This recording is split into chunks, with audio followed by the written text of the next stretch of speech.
దశకం 13 హిరణ్యాక్ష వధ. మొదటి శ్లోకం. హిరణ్యాక్షం తావద్వరద భవదన్వేషణపరం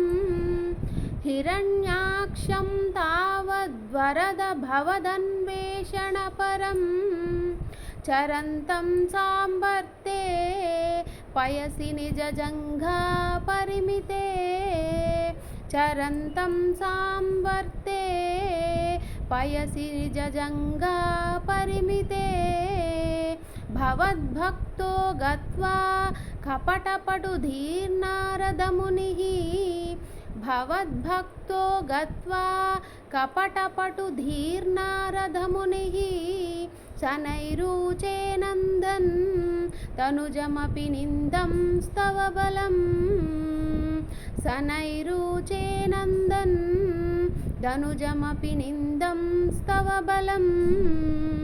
హిరణ్యాక్షం తావద్వరద భవదన్వేషణపరం చరంతం సాంబర్తే పయసి నిజజంఘా పరిమితే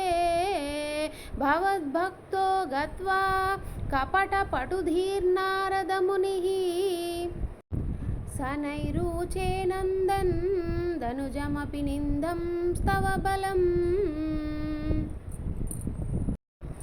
సమాయావీ విష్ణుర్హరతి భవదీయాం వసుమతీం సమాయావీ విష్ణుర్హరతి భవదీయాం వసుమతీం ప్రభో కష్టం కష్టం కిమిదమితి తేనాభిగదితః ప్రభో కష్టం కష్టం కిమిదమితి తేనాభిగదితః నదన్ క్వాసౌ క్వాస వితిస మునినా దర్శినపథో నదన్ క్వాసో క్వాస వితిస మునినా దర్శినపథో భవంతం సంప్రాప ధరణిధరముద్యంతముదకాద్ భవంతం సంప్రాప ధరణిధరముద్యంతముదకాత్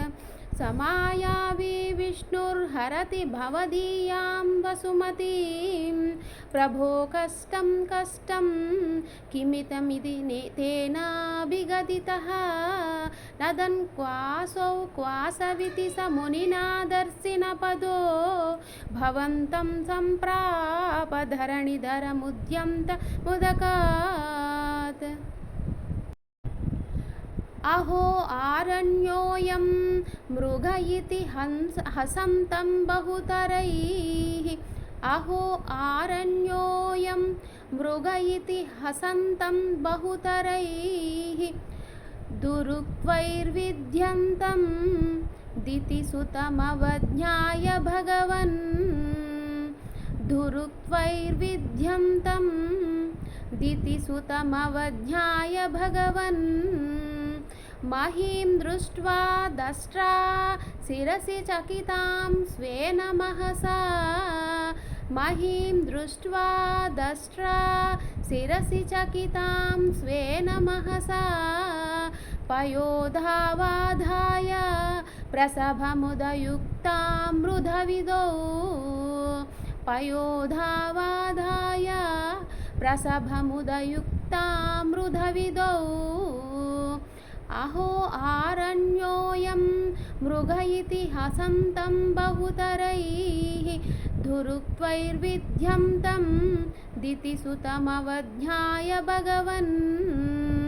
మహీం దృష్ట్వా దష్ట్రాం శిరసి చకితాం స్వేన మహసా పయోధావాధాయ ప్రసభముదయుక్తాం మృధవిదౌ గదాపాణౌ దైత్యే త్వమపి హి గృహీతోన్నతగదో గదాపాణౌ దైత్యే త్వమపి హి గృహీతోన్నతగదో నియుద్ధేన క్రీడన్ ఘటఘటరభోద్గుష్టవియతా నియుద్ధేన క్రీడన్ ఘటఘటరభోద్గుష్టవియతా రణాలోకౌస్తుక్యా మిలతి సురసంఘే ద్రుతమముం రణాలోకౌస్తుక్యా मिलति सुरसङ्घे द्रुतममुं निरुन्ध्याः सन्ध्यातः प्रथममिति धात्रा जगदिशे निरुन्ध्याः सन्ध्यातः प्रथममिति धात्रा जगदिशे गदापाणौ दैत्ये त्वमपि हि गृहीतोन्नतगदो नियुद्धेन क्रीडन् घटघटरवोद्गुष्टवियता రణాలోకౌస్తుక్యాన్మిలతి సురసంఘే ద్రుతమముం నిరుంధ్యా సంధ్యాతః ప్రథమమితి ధాత్రా జగదిశే गदोर्मध्ये तस्मिन् स्तव खलु गधायां दितिभुवो गदोर्मध्ये तस्मिन् तव खलु गधायां दितिभुवो गदाघाताम्बुवौ झटिति पतिताय महहवोः गदाघाताम्भूमौ झटिति पतिताय महहवोः मृदुस्मेरास्तस्त्वं दनुजकुलनिर्मूलनचणं मृदुस्मेरास्त्यस्त्वं दनुजकुलनिर्मूलनचणं महाचक्रं स्मृत्वा करभुवि दधानोरुरुचिषे महाचक्रं श्रुत्वा करभुवि दधानोरुरुचिषे गदोन्मर्धे तस्मिन् तव खलु गधायां दितिभुवो गदाघाताम्बुवौ झटिति पतिताय महो भोः मृदुस्मेरास्त्यस्त्वं दनुजकुलनिर्मूलनचणं महाचक्रं श्रुत्वा करभुवि दधानोरुरुचिषे ततः शूलं काल प्रतिमरुषि दैत्ये विसृजति ततः शूलं काल प्रतिमरुषि दैत्ये विसृजति त्वयि चिन्त्यत्येन करकलितचक्रः प्रहरणात् त्वयि चिन्तत्येन करकलितचक्रः प्रहरणात् समारुष्णो मुष्य स खलु विदुदं स्वां समतनोत् समारुष्ट्यो मुष्य स खलु विदुदं स्वां समतनोत् गलन्माये माया त्वयि किल जगन्मोहनकरीः गलन्माये माया त्वयि किल जगन्मोहनकरीः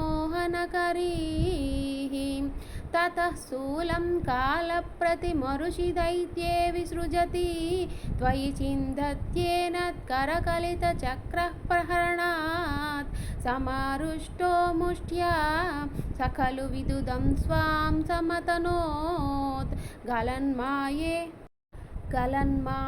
माया त्वयि किल जगन्मोहनकरीः भवच्चक्रज्योतिष्कणलवनिपातेन विदुते भवच्चक्रज्योतिष्कणलवनिपातेन विदुते ततो मायाचक्रे विततघनरोषां दमनसं ततो मायाचक्रे विततघनरोषां दमनसं गरिष्ठाभिर्मुष्टि प्रहृतिभिरभिघ्नं तमसुरं गरिष्ठाभिर्मुष्टि प्रहृतिभिरभिघ्नं तमसुरं स्वपादाङ्गुष्ठेन श्रवण पदमूले निरवधिः स्वपादाङ्गुष्ठेन श्रवणपदमूले निरवधिः भवच्चक्रज्योतिष्कणलवनिपातेन विदुते ततो मायाचक्रे विततघनरोषां दमनसं गरिष्ठाभिर्मुष्टि प्रहृतिभिरभिघ्नं तमसुरं स्वपादाङ्गुष्ठेन श्रवणपदमूले निरवधिः महाकायः सोऽयं तव चरणपातप्रमदितो महाकायः सोऽयं तव चरणपातप्रमदितो गलद्रक्तो वक्त्रा दपददृशिभिः श्लाघितः हतिः गलद्रक्तो वक्त्रा दपददृशिभिः श्लाघितः हतिः तदा त्वामुद्धाम प्रमदभरविद्योतिहृदया तदा त्वामुद्धाम प्रमदभरविद्योतिहृदया मुनीन्द्राः सान्द्राभिः स्तुतिभिरनुवन्नध्वरतनुं मुनीन्द्राः सान्द्राभिः स्तुतिभिरनुवन्नध्वरतनुं महाकायः सोऽयं तव चरणपातप्रमदितो गलद्रक्तो वक्त्रा दपददृशिभिः श्लाघितः हतिः ददा त्वामुद्धाम प्रमदभरविद्योतिहृदया मुनीन्द्राः सान्द्राभिः स्तुतिभिरनुवन्नध्वरतनुम् त्वचि छन्दो रोमस्वपि कुसघनचक्षुषीघ्रतं त्वचि छन्दो रोमस्वपि कुसघनचक्षुषीघ्रतं चतुर्होतारोऽङ्घ्रौ सृगपि वदने चोदरयिडा चतुर्होतारोऽङ्घ्रौ सृगपि वदने चोदरयिडा ग्रहाजिह्वायां ते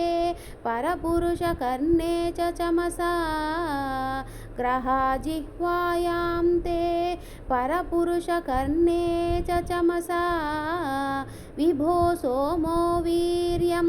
वरदगलदेशेऽप्युपसदः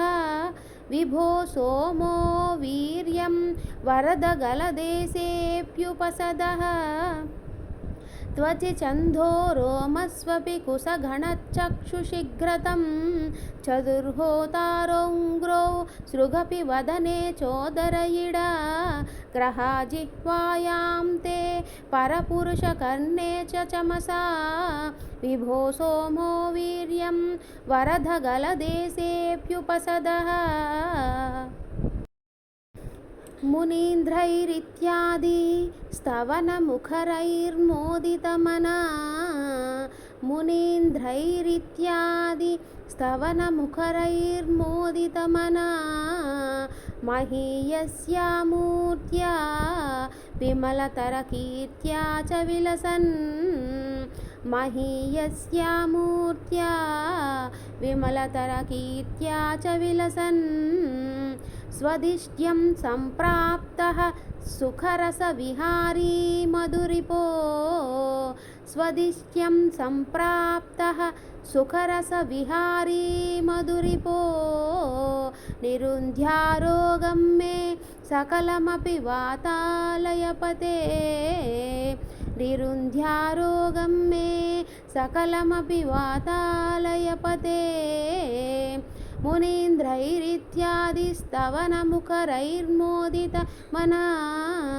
महीयस्या मूर्त्या विमलतरकीर्त्या च विलसन् स्वदिष्ट्यं सम्प्राप्तः सुखरसविहारी मधुरिपो निरुन्ध्यारोगं मे